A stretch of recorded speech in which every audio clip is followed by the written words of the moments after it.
Welcome to the Hill Viteri Property Market Roundup for the July to September quarter of 2022. Seasonally, the winter period offers less activity in the real estate market, and this year was no different in that regard. However, what has been different this year and in the past quarter was sharply rising interest rates and high inflation numbers. In a 6-month period, we've seen 5 50 basis point increases, which is almost what was in the last interest rate cycle from the period of 2003 to about 2008, which was 11 25 basis point increases. So, what does that mean for the real estate market and prices? Well, simply put, rising interest rates impacts a buyer's borrowing capacity, which does not allow them to pay the price that they previously could. Now, there are a number of other factors here that are affecting the property market. Higher cost of living with rising inflation also impacts spending. For example, the increase in petrol prices and groceries leaves households with less disposable income. In addition, buyer confidence waned with negative media reports regarding property prices and forecasting. This has seen many buyers wait for better value purchases. Interestingly, we have seen stock levels stabilise throughout this period when typically stock levels would increase as the rate of absorption falls. What I've noticed in the 20 suburbs that we monitor is that the number of sellers withdrawing from sale has increased to offset the difference for those not being sold. So, what has been the impact on property prices? The house market has stabilised after the initial shock of sharp rate rises, with many sellers now understanding the conditions have changed.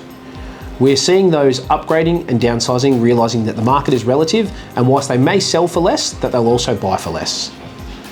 The opportunistic seller is less prevalent, and we are finding that those who are moving have a reason to do so, i.e. their family is getting bigger, but their home isn't.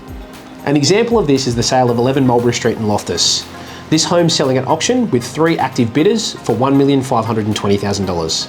The seller's upgrading to a larger home in the same suburb. Good locations are still performing well, and the sale of 19 Pde Street in Engadine is another good example. This property was not duplexable, but still attracted good interest to sell at auction for $1,160,000, with 2 active bidders. Michael Verlier, our auctioneer from MVP Auctions, reported a clearance rate of 58% for the quarter.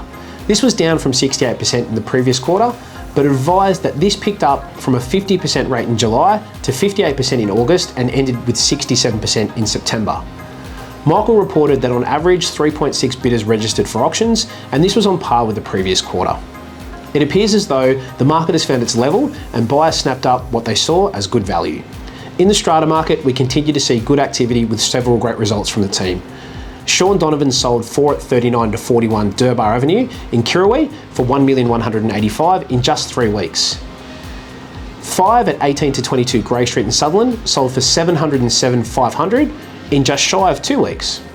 So, I would say we are currently in a normal, balanced market. In regards to the rental market, our Head of Property Management and partner, Lee Anderson, advises demand is strong with rental prices having increased throughout the period on an average of 4.5%. Lee and the team leased 33 Tea Tree Place in Kirrawee for $1,200 a week, 30 Rival Street Karilla also leased for $1,150 per week, and 152B National Avenue in Loftus leased for $1,100 per week, which we believe is a suburb record. Lee has noticed more investors returning to the market and taking advantage of some good value buying with significantly improved returns. If you are thinking of selling or leasing your property and you'd like to know the new value, please give our team a call or contact us via the website. I'd like to personally thank you for taking the time to watch our quarterly market roundup. As always, if you have any questions around the market or you require real estate assistance, please don't hesitate to give our team a call.